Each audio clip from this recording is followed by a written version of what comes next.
السلام علیکم ورحمۃ اللہ وبرکاتہ۔ شادی میں عورتوں کی ویڈیو بنانا کیسا ہے؟ محترم ناظرین، آج کی اس ویڈیو میں آپ کے سامنے اسی مسئلے کو وضاحت کے ساتھ بیان کرنے والا ہوں۔ ناظرین، یہ ایک عام رواج بنتا جا رہا ہے کہ شادیوں میں کیمرے، موبائل اور ویڈیو گرافر سے عورتوں کی ویڈیوز بنائی جاتی ہیں۔ کیا یہ عمل شریعت کے مطابق ہے؟ اور کیا شادی میں عورتوں کی ویڈیوز بنانا جائز ہے یا جائز نہیں ہے؟ دیکھیں، شادی ایک خوشی کا موقع ہے، لیکن کیا خوشی کے نام پر اسلامی حدود توڑی جا سکتی ہے؟ افسوس کے ساتھ کہنا پڑتا ہے کہ آج کل شادیاں اسلامی تقریبات کم اور فلمی شو زیادہ لگتے ہیں۔ عورتیں خوب بناؤ سنگار کر کے، میک اپ کر کے کیمروں کے سامنے آتی ہیں۔ یہ ویڈیو صرف خاندان تک محدود نہیں رہتی، بلکہ اکثر سوشل میڈیا تک پہنچ جاتی ہیں۔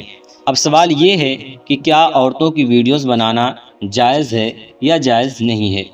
دیکھیں، اہل سنت والجماعت کے علماء کرام کی واضح رائے یہ ہے کہ نامحرم کے سامنے عورت کا چہرہ، زینت اور آواز بھی پردے میں شامل ہے، تو ویڈیو جو چہرہ، لباس اور انداز کو ظاہر کر رہی ہو وہ کیسے جائز ہو سکتی ہے؟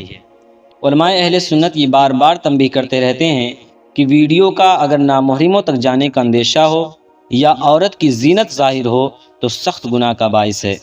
آج جو ویڈیو صرف یادگار کے لیے بنائی جاتی ہے، کل کو اگر کسی کی موبائل سے لیک ہو جائے، سوشل میڈیا پر آ جائے، عورت کی عزت پامال ہو جائے۔ کتنی ایسی مثالیں موجود ہیں جہاں شادی کی ویڈیوز بعد میں بلیک میل، طلاق اور بدنامی کا ذریعہ بنی۔ اسی لیے علماء کرام فرماتے ہیں، جہاں فتنے کا خطرہ ہو وہاں جائز چیز بھی ناجائز ہو جاتی ہے۔ ہمیں چاہیے کہ ہم شریعت کی روشنی میں اپنی شادیوں کو سنواریں، خوشی منائیں، لیکن اللہ کے حدود کے اندر رہ کر۔ عورتوں کی ویڈیوز بنانا، خاص کر جب وہ بے پردہ ہوں، نہ صرف ناجائز ہے بلکہ معاشرے کی بربادی کا سبب بھی بن سکتا ہے۔